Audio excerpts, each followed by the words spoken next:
നമ്മൾ പൊതുവെ ഏറ്റവും ബ്യൂട്ടിഫുൾ ആയിട്ടുള്ള ഫുട്ബോളായിട്ട് പറയാറുള്ളത് ലാറ്റിൻ അമേരിക്കയാണ്. എന്നാൽ ഈ ലാറ്റിൻ അമേരിക്കയിൽ നിന്ന് തന്നെയുള്ള രാജ്യങ്ങൾക്ക് ഏറ്റവും മോശമായിട്ട് ഫുട്ബോൾ കളിക്കാനാകുമെന്നും നമ്മൾ ഇന്നലെ കണ്ടു. നമ്മൾ പറഞ്ഞു വരുന്നത് പരോഗ ഫ്രാൻസ് മത്സരത്തെക്കുറിച്ചാണ്. എനിക്ക് തോന്നുന്നത് ഈ കളി കണ്ട ഫ്രാൻസ് ആരാധകർക്ക് ഒരുപക്ഷെ ആ ഗ്രൗണ്ടിലേക്ക് ഇറങ്ങിയിട്ട് പരോഗക്കാരെ തല്ലാൻ തോന്നിയിട്ടുണ്ടാകും. കാരണം അത്രത്തോളം ഡാർക്ക് കാർഡ്സാണ് ഇന്നലെ പരാഗ് പുറത്തെടുത്തിട്ടുള്ളത്. എനിക്ക് തോന്നുന്നു നമ്മൾ സാധാരണ പറയാറുണ്ട്, നമ്മളുടെ ഈ കണ്ടം കളി സെവൻസൊക്കെ നമ്മളിങ്ങനെ പറയാറുണ്ട് ഈ ഒരു ലോ ഗെയിമായിട്ട്. അപ്പോൾ നമ്മൾ പറയാറുണ്ട് ഇതെന്താണ് അങ്ങനെ കളിക്കാൻ, വേൾഡ് കപ്പാണോ എന്നൊക്കെ നമ്മൾ ചോദിക്കാറുണ്ട്. പക്ഷേ വേൾഡ് കപ്പ് സത്യത്തിൽ ഒരു കണ്ടം കളിയായ ദിവസമായിരുന്നു ഇന്നലെ. കാരണം പരോഗ എന്താണ് ഒരു കളിയിൽ എന്തൊക്കെ ചെയ്യാൻ പറ്റുമോ, അതായത് എന്തൊക്കെ മോശമായി ചെയ്യാൻ പറ്റുമോ അതൊക്കെ അവർ ചെയ്തിട്ടുണ്ട്. കൈകൊണ്ട് കുത്തുക, ഓൾറെഡി വീണ് കിടന്ന ഒരാളെ പോയിട്ട് ചവിട്ടുക, അനാവശ്യമായി പ്രകോപിപ്പിക്കുക, എതിർ ടീം ഫോൾ ചെയ്യുമ്പോൾ പോയിട്ട് അഭിനയിക്കുക, ഇങ്ങനെ അതായത് ഫുട്ബോൾ പ്രേമികൾക്ക് മടുപ്പിക്കുന്ന എല്ലാം പരോഗ ചെയ്തിട്ടുണ്ട്. നമ്മൾ സാധാരണ എല്ലാ ലോകകപ്പിലും ടീമുകൾ ഉണ്ടാവാറുണ്ട്. ഒരു ടീം നമ്മുടെ ഹൃദയം കവർന്നുകൊണ്ടായിരിക്കും പോവുക. ഇപ്പോൾ കെബയുടെ എല്ലാവരുടെയും ഹൃദയം കവർന്ന എല്ലാവരും അവർ പുറത്തായിട്ടും അവരെ പൊക്കി പറയാണ്. അതേസമയം പരോഗ ഇപ്പോൾ റിസൾട്ട് വൈസ് അവർ നല്ല റിസൾട്ട് ഉണ്ടാക്കിയിട്ടുണ്ട്, പക്ഷേ എല്ലാവരുടെയും വെറുപ്പ് വാങ്ങിയിട്ടാണ് പരോഗ പോകുന്നത്. അപ്പോൾ നമുക്ക് ഈ മത്സരത്തെക്കുറിച്ച് ഒരു ഫ്രാൻസ് ആരാധകനോട് തന്നെ ചോദിക്കാം. അപ്പോൾ എന്താണ് സംശയിച്ചിന് എന്താണ് പറയാനുള്ളത്? ഇന്നലെ നമ്മൾ കണ്ടു, നിങ്ങൾ പറഞ്ഞ പോലെ പരാഗ്വേയുടെ കളി. പരാഗ്വേ ശരിക്ക് ബോൾ വെച്ച് ഫസ്റ്റ് ഹാഫിൽ ഒരു കളിയും കളിച്ചിട്ടില്ല. അവരുടെ ടാക്ടിക്സ് എന്ന് പറഞ്ഞാൽ തന്നെ ജർമ്മനിയെ കളിച്ച പോലെ 120 മിനിറ്റ് എങ്ങനെയെങ്കിലും ഡ്രോയിൽ തള്ളി നിൽക്കാം, എന്നിട്ട് ബാക്കി ഷൂട്ടൗട്ടിൽ നോക്കാം എന്ന പ്രതീക്ഷയിലാണ് അവർ കളിച്ചത്. അവർ കയ്യിൽ ബോളുള്ള സമയത്ത് പോലും അവരുടെ പ്ലെയേഴ്സ് എപ്പോഴും ഐസൊലേറ്റഡ് ആണ്. ബോൾ റിസീവ് ചെയ്യാൻ ഒരു പ്ലെയർ ഇല്ല. ഇപ്പം വളരെ കുറഞ്ഞ സമയം മാത്രമേ അവർക്ക് ഫ്രാൻസിൻ്റെ ഹാഫിലേക്ക് ബോൾ എത്തിക്കാൻ പറ്റുള്ളൂ. ആ സമയത്തൊക്കെ നമ്മൾ കണ്ട് ഇപ്പോൾ എൻസിസോയുടെ കയ്യിലാണ് ബോളെങ്കിൽ എൻസിസോ ഒറ്റക്കാണ്. അവിടെ കറക്റ്റ് ചെയ്യാൻ ഒരു അൽമിറോൺ വരുന്നില്ല. അൽമിറോൻ്റെ കയ്യിൽ ബോൾ ഉണ്ടെങ്കിൽ ഒരു പ്ലെയറും സപ്പോർട്ട് വരുന്നില്ല.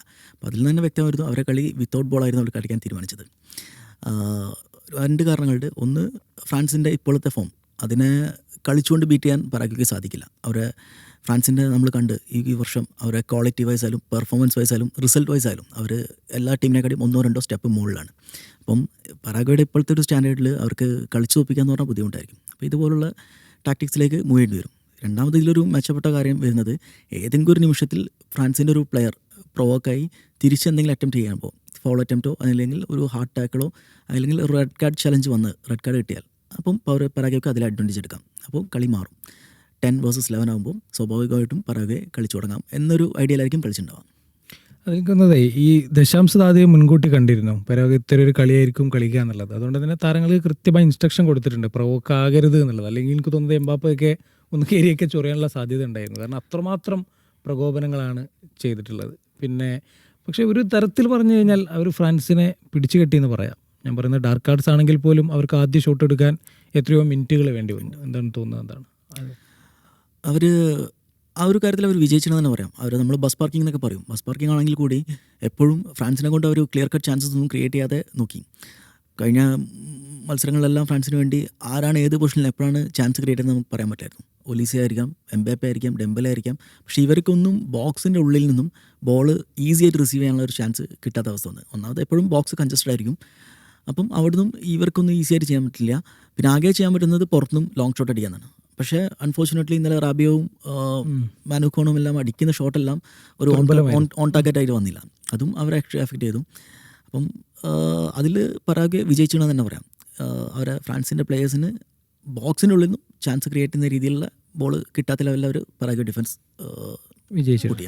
അതുപോലെയാണ് അതിപ്പോൾ ഇനി വരുന്ന ടീമുകൾക്ക് അതൊരു മാതൃകയാണ്. ഇപ്പം ഇങ്ങനെയാണ് ഫ്രാൻസിനെ ഇപ്പോൾ പിടിച്ച് കെട്ടുക എന്നുള്ളതിനൊരു മാതൃകയാണ്. അപ്പോൾ അതായത് ഡാർക്ക് കാർഡ്സ് അല്ലെങ്കിൽ ഡാർക്ക് കാർഡ്സ് ഞാൻ പറയുന്നില്ല, ബട്ട് ലോ ബ്ലോക്കിൽ ഫ്രാൻസ് വലയുന്നത് കണ്ടു. ലോ ബ്ലോക്ക് മീൻസ് അത്രയും കോൺസെൻട്രേറ്റഡ് ആവണം, അത്രയും കോൺസെൻട്രേറ്റ് ചെയ്ത് ലോ ബ്ലോക്ക് നിൽക്കണം, എന്നാലേ കാര്യമുള്ളൂ. കാരണം നമുക്ക് ഇപ്പോൾ പറഞ്ഞ പോലെ എങ്ങനെയാണ് എവിടെ നിന്നാണ് ക്രിയേഷൻ വരുന്നത്, എവിടെ നിന്നാണ് ഗോൾ വരുന്നത് നമുക്ക് പറയാൻ പറ്റില്ല. അപ്പോൾ അത് കാരണം നല്ല കോൺസെൻട്രേറ്റ് ചെയ്ത് ലോ ബ്ലോക്കിൽ നിന്നാൽ എന്തുകൊണ്ടും അടുത്തൊരു ടീമിന് ഫ്രാൻസിൻ്റെ ആ ഒരു അറ്റാക്കിനെ പിടിച്ചു കെട്ടാൻ പറ്റും. പിന്നെ കൗണ്ടർ അറ്റാക്ക് ഇപ്പോൾ മൊറോക്കോ നല്ല ഇപ്പോൾ അടുത്ത മൊറോക്കോ ആണല്ലോ. അപ്പോൾ കൗണ്ടർ അറ്റാക്കിൽ മൊറോക്കോ നമുക്കറിയാം എങ്ങനെയാണ് പെർഫോം ചെയ്യാന്ന്. അപ്പോൾ അവിടെ ഒരു ചാൻസ് ഉണ്ട്. പക്ഷേ സ്റ്റിൽ ഫ്രാൻസിന് ആ ക്വാളിറ്റി ഉണ്ട്. ഇപ്പോൾ ഇന്നലത്തെ മാച്ചിൽ അതായത് ആ ഗോള് വന്നത് ആ ഡിസൈറഡോയുടെ ആ മൊമെൻറ്റിലെ ഇൻഡിവിജ്വൽ ക്വാളിറ്റി എന്നാണ്. അദ്ദേഹം ആ ഡ്രിബിൾ ചെയ്ത് കയറുന്നു, അദ്ദേഹം ഒരു ഫൗൾ റിസീവ് ചെയ്യുന്നു, അങ്ങനെ ഒരു പെനാൽറ്റി ലഭിക്കുന്നതാണ്. അപ്പോൾ അങ്ങനെയും ഗോള് നേടാം. അപ്പോൾ ദശാംശം നമുക്കറിയാം ജയിക്കുക എന്നുള്ളൊരു മെൻറ്റാലിറ്റി ആയിട്ടാണ് വരിക. അതിനുവേണ്ടി ഇന്നും ചെയ്യുന്നൊരു ആളാണ്. പിന്നെ നമ്മൾ പൊതുവെ പറയുന്നൊരു സാധനമാണ് ഈ ഫ്രാൻസിൻ്റെ ബെഞ്ച് സ്ട്രെങ്ത് എന്ന് പറയുന്നത്. ഇന്നലെ നമ്മൾ കണ്ടു. കാരണം ബാർക്കോള പോയിട്ടാണ് ദെസേർദോ പറയുന്നത്. കാരണം ഈ ഫ്രാൻസിൻ്റെ ബെഞ്ച് സ്ട്രെങ്ത് ഉള്ളതുകൊണ്ട് തന്നെ ഈ ദശാംശത്തിന് ഏത് സമയം സബ്സ്റ്റിറ്റ്യൂഷൻസ് മാറ്റാൻ പറ്റും. കാരണം കഴിഞ്ഞ വേൾഡ് കപ്പിൽ നമ്മൾ കണ്ടതാണ്, ഹാഫ് ടൈം വരെ പിന്നിൽ നിന്നൊരു കളി അദ്ദേഹം സബ്സ്റ്റിറ്റ്യൂഷൻ ഇറക്കി തിരിച്ചു പിടിക്കുന്നതാണ്. ഇന്നലെയും ആ സബ്സ്റ്റിറ്റ്യൂഷൻ തന്നെയാണ് നിർണായകമായെന്ന് തോന്നുന്നത്. എന്താണ് സബ്സ്റ്റിറ്റ്യൂഷനിൽ ഇന്നലെയും കുറച്ചുകൂടി ചേഞ്ചസ് ഞാൻ പ്രതീക്ഷിച്ചിരുന്നു. ഒന്നാമത് ഈ ഇത്ര റഫായിട്ട് പരകെ കളിക്കുമ്പം ഈ കീ പ്ലേയേഴ്സിനെയൊക്കെ ഒന്നും മാറ്റുമെന്ന് ഞാൻ പ്രതീക്ഷിച്ചിരുന്നു. പ്രത്യേകിച്ച് ബോക്സിനുള്ളിലേക്ക് കയറുന്നില്ല, ഇവരെ ചാൻസസ് ക്രിയേറ്റ് ചെയ്യാൻ പറ്റുന്നില്ല. ആ സമയത്ത് മറ്റേറ്റന്നെ ഒരു പ്ലെയറെ ഇറക്കുമെന്ന് ഞാൻ വിചാരിച്ചു. ഫിസിക്കലി സ്ട്രോങ് ആണ്. പിന്നെ ആ ഒരു ഫിസിക്കൽ പ്രസൻസ്, ഇവർ പ്രത്യേകിച്ച് രണ്ട് വിങ്ങിന്നും ക്രോസ് കളയുമ്പോൾ ഹെഡ് ചെയ്ത് ബോൾ പോസ്റ്റിലെത്തിക്കാൻ കഴിവുള്ള പ്ലെയർ ആയിരുന്നു. അപ്പോൾ അങ്ങനത്തെ ഒരു ചേഞ്ച് കൂടെ ഞാൻ എക്സ്പെക്റ്റ് ചെയ്തിരുന്നു. പക്ഷേ ഏത് നിമിഷവും കളി ചേഞ്ച് ചെയ്യാൻ പറ്റുന്ന പ്ലേയേഴ്സ് ആയിരുന്നു ബാക്കിയെല്ലാം അറ്റാക്കിംഗ് ഉള്ളത്. അപ്പോൾ അവരൊന്നും മാറ്റി റിസ്ക് എടുക്കാൻ ദശാംശ് തയ്യാറായില്ല. അതിൻ്റെ റിസൾട്ട് കാണുകയും ചെയ്തു. ഒരു ഗോൾ അടിച്ചതിന് ശേഷം എംബാപ്പയുടെയും കളി മാറി. അപ്പം എംബാപ്പെ 3 ഷോട്ട് ഓൺ ടാർഗറ്റ് വന്നതിന് ശേഷം അപ്പം വളരെ കൃത്യമായ സമയത്ത് കറക്റ്റായിട്ടുള്ള പ്രോപ്പറായിട്ടുള്ള സബ്സ്റ്റിറ്റ്യൂഷൻ നടത്താനുള്ളൊരു കഴിവ് ദശാംശനുണ്ടെന്ന് വിശ്വസിക്കണം. പിന്നെ ദശാംശ കഴിഞ്ഞിട്ട് കളി കഴിഞ്ഞിട്ട് പറയണ്ടേ, എംബാപ്പയെ പ്രൊട്ടക്ട് ചെയ്യാൻ വേണ്ടി ഞാൻ 2 പ്ലേയേഴ്സിനെ വിട്ടിരുന്നു എന്ന് പറഞ്ഞിട്ട്. 2 പ്ലേയേഴ്സിനെ അവസാന നിമിഷം ഇപ്പോൾ എംബാപ്പെ മാത്രം പ്രൊട്ടക്ട് ചെയ്യാൻ വേണ്ടിയിട്ട് അദ്ദേഹത്തിന്റെ ടീമിലെ വിട്ടു. എംബാപ്പയും ഒരു മാസം ഡയലോഗ് അടിച്ചിട്ടുണ്ട്, നിങ്ങൾ മോശമായി കളിച്ചാൽ ഞങ്ങൾക്ക് മോശമായി കളിക്കാൻ അറിയാൻ തന്നെ എംബാപ്പെ തുറന്നു പറഞ്ഞു. ഫ്രാൻസ് പ്ലേയേഴ്സാണ്. ചെർക്കിയും പറഞ്ഞിട്ടുണ്ട് ഇതേപോലെ, സമാനമായ ഒരു സാധനം പറഞ്ഞിട്ടുണ്ട് ഇതേപോലെ, ഡേർട്ടി ഫുട്ബോൾ കളിക്കണമെങ്കിൽ ഞങ്ങൾ അതിനും തയ്യാറാണ് എന്ന് പറഞ്ഞിട്ട്. അപ്പോൾ പൊതുവേ എനിക്ക് തോന്നുന്നത് ഞാൻ ഇപ്പോൾ മോർണിംഗ് നമ്മൾ മീഡിയാസൊക്കെ നോക്കുമല്ലോ, നമ്മൾ രാവിലെ നല്ലൊരു പതിവാണ്. അപ്പോൾ BBC ആയാലും എല്ലാത്തിൻ്റെയും ഹെഡിങ് അതാണ്, പരോഗയുടെ ഒരു ഡേർട്ടി ഫുട്ബോൾ എന്നുള്ള രീതിയിൽ തന്നെയാണ് അവർ ഡിസ്കസ് ചെയ്യുന്നത്. പിന്നെ ഒരുപാട് ഇപ്പോൾ ജോഹാട്ടായാലും ഈ കമൻറ്റേറ്റേഴ്സൊക്കെ ഭയങ്കര ഇതിൽ ഫ്രസ്ട്രേഷനാണ്. അതിൽ നമ്മൾ പറയാൻ വിട്ടുപോയൊരു കാര്യം കൂടിയുണ്ട്. കാരണം ഇത്രയും പരോഗ കളിച്ചിട്ടും ഒരു യെല്ലോ കാർഡ് പോലും കിട്ടിയിട്ടില്ല. അതേസമയം ഫ്രാൻസിന് 3 യെല്ലോ കാർഡ് പോലും കിട്ടിയെങ്കിലും പൊതുവേ ഈ ഒരു വേൾഡ് കപ്പിൽ ഈ ഒരു കളിയുടെ ഫ്ലോ തടസ്സപ്പെടുത്താതെയാണ് റഫറിമാർ കുറച്ചുകൂടി ഇടപെടുന്നത്. എന്നാൽ പോലും ഇന്നലെ റഫറിയുടെ ഭാഗത്ത് നിന്ന് തെറ്റുണ്ടായിട്ടുണ്ട്. കാരണം ആദ്യമേ ഒരു പക്ഷേ ഒരു കാർഡൊക്കെ എടുത്തിരുന്നെങ്കിൽ അവർ കുറച്ചുകൂടി നിയന്ത്രിക്കുമായിരുന്നു. ഇതൊരു കൺട്രോൾ ഇല്ലാത്ത അവസ്ഥയായിപ്പോയി. എന്താണ് തോന്നുന്നത്? തീർച്ചയായും എനിക്കും ആ ഒരു അഭിപ്രായമുണ്ട്. പ്രത്യേകിച്ചും ഒരുപാട് ഫോളോയിലും ഒരു പ്ലെയർ ഒന്നിലധികം ഫോളോവർ ചെയ്യുന്ന സമയത്ത് അദ്ദേഹത്തിന് ഒരു വാർണിംഗ് കൊടുക്കേണ്ടതായിരുന്നു. ഇന്നലെ റഫറിയുടെ ഭാഗത്തുനിന്നൊരു വീഴ്ചയായിട്ടാണ് ഞാനും അതിനെ കാണുന്നത്.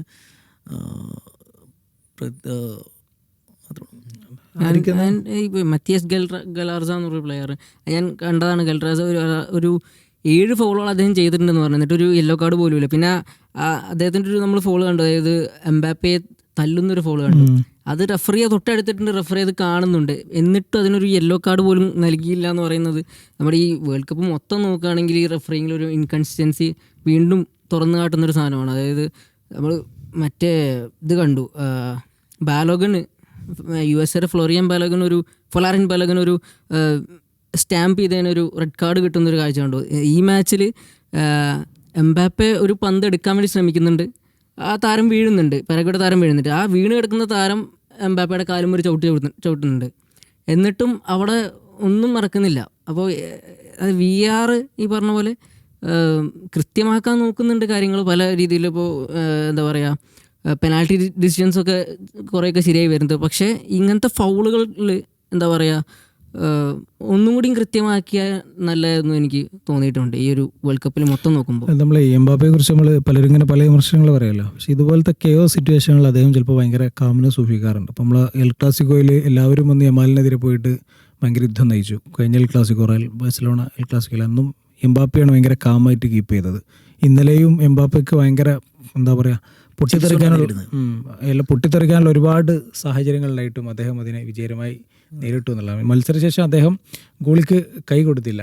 അപ്പോൾ അതിങ്ങനെ ആരോ വിമർശിച്ചിട്ടുണ്ട്. അപ്പോൾ ട്വിറ്ററിൽ ആരൊക്കെയാണ് ഇവർ കൈ കൊടുക്കേണ്ടതുണ്ട്, എംബാപ്പയെ ഫോളോ ചെയ്യുന്ന വിഷ്വൽ ഇങ്ങനെ പരക്കുന്നുണ്ട്. അപ്പോൾ അതിനിടയിൽ കൈ കൊടുക്കാത്തതിന് പകരമായിട്ട് പറാഗൻ ഗോളി അദ്ദേഹത്തിൻ്റെ ബോഡിയിലേക്ക് ബോൾ ഇടുന്നുണ്ട്. അങ്ങനെ എന്താ പറയുക, കളി ഏറ്റവും മോശമായിട്ടുള്ള ഒരു ദിവസമായിരുന്നു ഇന്നലെ.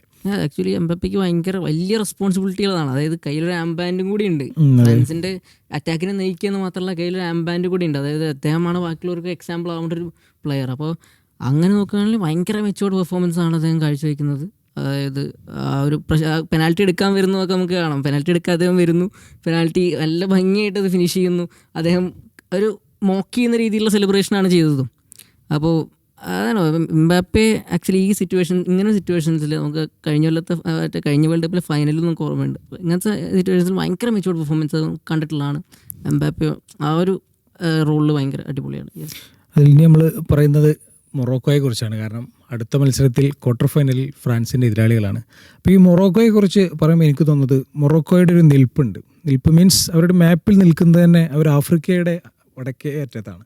എന്നാൽ അതിന് ചെറിയൊരു മാറ്റം, അതായത് ജിബ്രാൾട്ടർ കടലിടുക്ക് കഴിഞ്ഞാൽ പിന്നെ യൂറോപ്പാണ്. ആകെ ജസ്റ്റ് കിലോമീറ്റേഴ്സ് ഉള്ളൂ. നമ്മൾ ഈ ധനുഷ്കോടി ടു ശ്രീലങ്ക എന്നൊക്കെ പറയുന്ന പോലെയുള്ള ചെറിയൊരു കർവ് മാത്രമാണ് അവിടെയുള്ളത്. അപ്പോൾ അതുപോലെ തന്നെയാണ് അവരുടെ ഫുട്ബോളും. അവരൊരു ആഫ്രിക്കൻ കോണ്ടിനെൻ്റ് ആണെങ്കിലും അവരൊരു യൂറോപ്യൻ ടീമാണ്. അവരുടെ പ്ലേയേഴ്സ് ആണെങ്കിലൊക്കെ യൂറോപ്പിൽ വളർന്നവരാണ് ഒരുപാട് പേര്. ഇപ്പോൾ അഷ്റഫ് ഹക്കീമി ആണെങ്കിൽ സ്പെയിനിൽ വളർന്നവരാണ്, ബ്രാഹിം ഡയസ് ആണെങ്കിലൊക്കെ അങ്ങനെയാണ്.